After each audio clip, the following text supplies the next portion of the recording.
Attention all podcasts of the Solar Federation. We have assumed control. We have assumed control. We have assumed control. The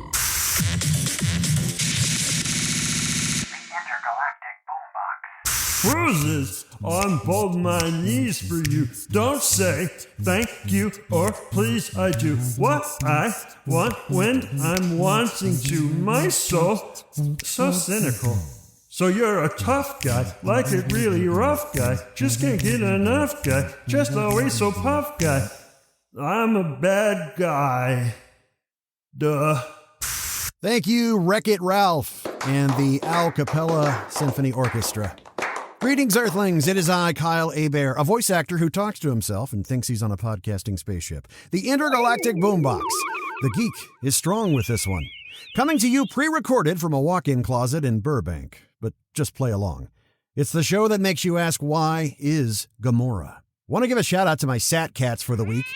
Got boostergrams from Layla from the Fun Fact Friday podcast, who sent 4,740 sats from the CurioCaster app and says, ah yes, Needle Mouse, my favorite blue video game character. In reference to the original name for Sonic the Hedgehog from last week's episode. Thank you, Layla. When I hear the word Sonic, I think about that restaurant chain. Anyway, Dreb Scott, the podcast chapter creation workhorse for all things Adam Curry, sent a whopping 27,828 sats via the Fountain app and says simply,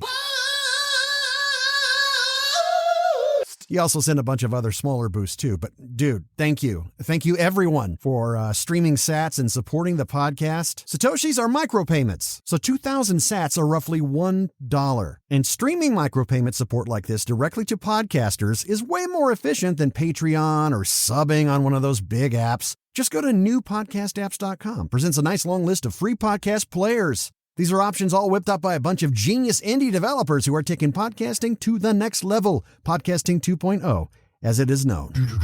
The question of the week. Who is your favorite Batman? Kai Guy says Michael Keaton for sure. Radar technician Bob. Kevin Conroy. Dylan says Robert Pattinson. It's still too early for me to think that he's the best, but I mean, it's the first time you're seeing a younger Bruce Wayne. But he's really strong. But stay tuned for a more thorough, spoiler-filled review here on the Intergalactic Boombox. Brad Duct Tape says Kevin Conroy. So does Sam Renew Infinity. Garen's Workshop says my favorite is personally Val Kilmer. But I feel with a better script and a better movie, George Clooney could have been an excellent Batman. Lord Comet says Keaton, hands down. Connor Jordan says Bruce Wayne. Jim Green says Tony Gwynn. Get it?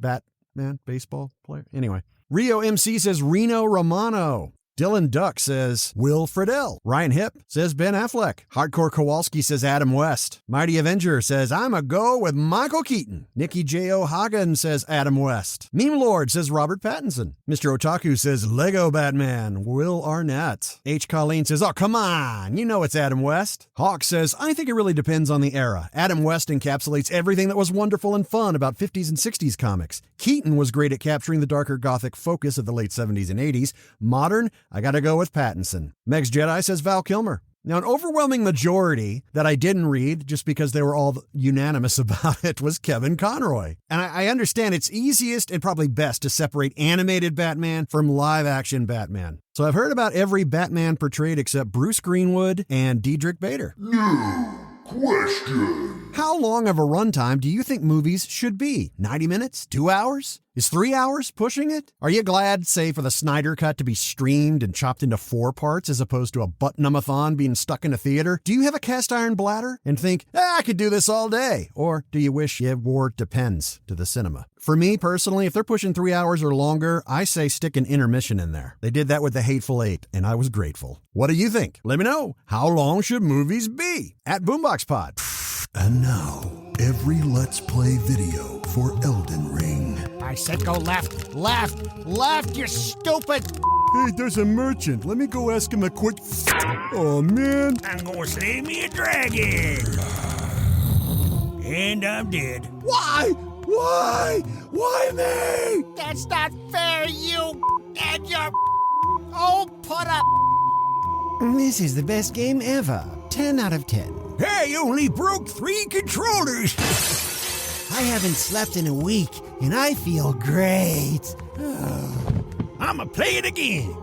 Do you or someone you know ever rage quit video games and hurl the controller across the room, sometimes damaging TVs or other things in your room? Well, there's a gadget that may be right up your alley, and apparently it's been around for a while. I'm just reading about it here recently. How about an inflatable airbag, except it's not for your car. It's for your controller, and it protects everything around it. It's an inflatable, transparent cube that you blow up. It's got 2 holes for you to pass your hands and your controller through. So you're dying for the 1,000th time. Slip your hand out and throw it as hard as you can wherever you want. I found this particular Rage Quit protector on Amazon. It's got over 1,500 reviews with a 4.5-star rating, currently on sale for $23 US. Now, they're not a sponsor of the show or anything. I'm not getting any kickback for this, but I found this to be a noteworthy addition for serious gamers, especially those with a love-hate relationship with Elden Ring lately. Check the link in the show notes to get yourself an inflatable pool toy / controller condom. Oh boy. South of the Rockies, you are on the air. I've been on hold for like 3 years. It's about time. I just picked up. It rang once. Fibber McGee. I knew a Fibber McGee. That guy still owes me money. I just looked up that rage protector on Amazon, and that's nice and all, but I think we need something to make society just a skosh more positive. What's wrong now, Karen? Where's the Rage Quit protector for podcasts? How does that work? I listen to your stupid intermediate perfume cops, and I end up screaming at my phone for hours on end. Under the word migraine in the dictionary, there's a picture of you, Lyle. Kyle. I want to stick you in an inflatable cube, and when I rage quit your stupid show, I could throw you off a cock-a-doodle cliff. Aw, you care about my safety. You want the airbag to protect me from splatting on the ground. That's really sweet of you. Well, I'm not a total monster. That's not the word I was thinking of for you, Karen. But if you've got a big problem with me or the podcast, why don't you just simply unfollow? Nobody's forcing you to listen. Somebody should force you to listen, Mr. Man. Oh, believe me, I listen way more than anybody else. Look, you know what? I'm going to buy this inflatable rage protector off Amazon and send it to you. That way you can put your phone in there. Good, because I've broken 3 vases, 4 TVs. I've got 19 noise complaints, 59 evictions, and I'm now banned from over 200 Starbucks. Best resume ever. Thank you. Literal Trailer presents Obi-Wan Kenobi. Sad, coarse, rough, and irritating, and it gets everywhere. As Obi-Wan rides a space camel and then creates a new home that he can go back to and rethink his life. He creeps on a young Luke who thinks pod racing is so wizard. Cue Duel of the Fates, the iconic theme where it sounds like they're saying corn on the cob. The bad plane flies over the ocean. No one expects the Grand Inquisitor. Obi-Wan is bummed there's no Wi-Fi on the desert train. Bad guys wear black, plus it looks cool. Uncle Owen is trying to remember if he locked the front door. Wait, what are we doing in Gotham City? The Jedi Code is like an itch. It feels really good when you scratch it. Anyway, the Grand Inquisitor shows off his Darth Maul 2.0 lightsaber. Guy Fawkes and his homies walk down the streets from Blade Runner. Wait, does that wood inscription say Anakin is a whiny butt? Quick, release every bird from John Woo movies and paint them green. Hope survives, and so do epic beards. Obi-Wan, you woe me. Coming May 25th. See what we did there? Only on Disney+. If you ain't seen the Batman yet, first of all, what's the matter with you? Second, you should skip to the next chapter on a Podcasting 2.0 app. If you ain't got a Podcasting 2.0 app, what's the matter with you? Get one already from newpodcastapps.com. Lastly, feel free to skip ahead to 13 minutes and 29 seconds. But now, it's spoiler time. Yes, ladies and gentlemen, we got a 3-hour Batman movie, and it works really well. Overall, pretty much. The last act kind of feels like a Warner Brother executive note saying, "We need an epic set piece." You know, before the flood, it felt like things were coming to a logical conclusion. But hey, it is Batman after all, so if Nolan can keep your butt in seats for a long time, why not Cloverfield's Matt Reeves? We got an ensemble of great actors playing great characters, and I was never bored. Robert Pattinson takes a youngish Bruce Wayne and runs with it. He's brooding, he's still raw from losing his parents, and just a couple years into donning the flying rat suit, there's no dashing, dapper, charming, rich guy swagger. He's just kept an introvert. And I love that he hasn't nailed the superhero landing yet. He's kind of a douche canoe to Alfred, and luckily his voice hasn't hit those Bale octaves either. You thought that Chris Nolan films were realistic. This one is cemented in it, too. It feels super grounded. It feels about as real as a world with a vigilante crime fighter can be. And while some may feel he comes across as one note, I think the acting choices work. There's a lot of sadness and a whole bucket of issues to make a therapist retire early. I think he says a lot with his eyes. People are no longer allowed to crap on Dark Snyder's dark DC Universe film since Matt Reeves' The Batman is practically pitch black. That's not a complaint, by the way. I love it. Greig Fraser's cinematography paints a washed-out, dreary, depressing, and yes, dark Gotham City. A place where you just feel dirty after spending 5 minutes there. Ew. Oh, the car.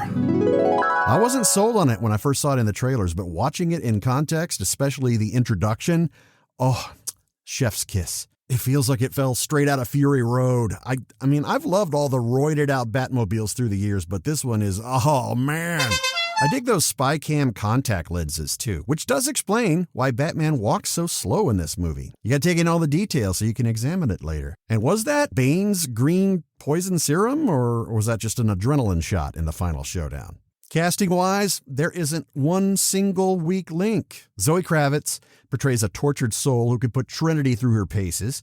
I like how she tries to warm up to Wayne, but he just ain't having it. And just as he's about to dunk his toe in the pool with her, she pulls away and says, never mind. Paul Dano, who is always amazing in every movie he's in. This ain't wacky, zany Jim Carrey anymore. This is Zodiac Killer. Jeffrey Wright is as inspired a Jim Gordon casting choice as expected, and ironic since he will voice Batman in an upcoming HBO Max podcast serial. John Turturro, he's so even-keeled as Carmine Falcone, you sense it justifies him wearing shades throughout the entire movie. I'm actually on board with them hinting that he could have been behind Bruce's parents getting killed, but it's not confirmed definitively. I know the comic book purists out there are raging. Anyway, Oswald Cobblepot, bada bing, bada boom, hey, I'm walking here, good fella, Penguin. Colin Farrell and the world's most convincing makeup job are a blast. I wonder if there was any point when he was in the makeup chair, 4 hours a day, having all that put on there, thinking to himself, why don't they just hire a fat guy? I'm really glad that they didn't off him like the earlier films would. And in fact, much like Peacemaker, HBO Max has greenlit a spin-off miniseries for Pengy. If you're curious when The Batman will be on streaming platforms, it'll actually drop on HBO Max on April 19th, which is after the contractually obligated 45-day window. But I say, get out there. See it on the big screen. This is the first movie I've seen in theaters since the beginning of the pandemic, and it was totally worth it. And now, 10 Second Theater presents The Batman. I got you, Batman! I got you! I got you, fat man. Riddle me this. Solved it. Why don't we get out of Gotham City and get into some shenanigans somewhere else, No. Fine. We're getting a new Alien movie. I still get excited even though I'm always let down. How about you? First, there's a TV series in the works, which we reported on an earlier episode. And now comes word that a new Alien movie is coming from director Fede Alvarez, director of the Evil Dead remake, which is awesome, Don't Breathe, which was awesome, and a producer of the recent Netflix Chainsaw Massacre, which was not awesome. It had some great kills, a lousy script, and a fantastic ending. Confused much? Ridley Scott is set to produce the new flick. The word on the street is that it will not be set within the current series timeline. Hey, I'm all for a self-contained story versus a cinematic universe connective thread. We got Joker and the Batman delivered that way, even if they end up spawning sequels. Now, before you get too prepared to watch xenomorph mayhem splatter all over the place in IMAX, you're going to have to dial it back a considerable bit, because it appears this new, as-yet untitled Alien movie will debut on Hulu, which is also where the upcoming Predator prequel, Prey, a lot of alliteration, will be headed. Hello? Excuse me, Captain. Permission to speak, sir? Chiggles, it's a free universe, man. What's on your mind? Okay, thank you. Sure. So, I got a name for this unnamed new alien movie. Okay. Picture this. How about cheaper by the dozen? Yeah? You know, 'cause eggs. Yo, bro, genius title, man. Psst, you want I should throw him out the airlock? No, that won't be necessary, Gitz. Sure? I can make it look like an accident. No, wait. I know. Let's get Danny Trejo. Huh? They always promised a machete in space. True. I can see it now. He's cruising round the universe like Lobo on his space motorcycle. Don't mess with the main man. Blow him out the airlock. It's the only way to be sure. Affirmative. Aw, look at the time. If you like the show, tell a friend. Or even better, reshare the clips from the show that I post at BoomboxPod. It would mean a lot. Remember, happiness is a perfume you cannot pour on others without getting a few drops on yourself. Just make sure not to be too happy and put too much on, because people don't like smelling you from across the parking lot. Ugh. Till next time, I am out of here.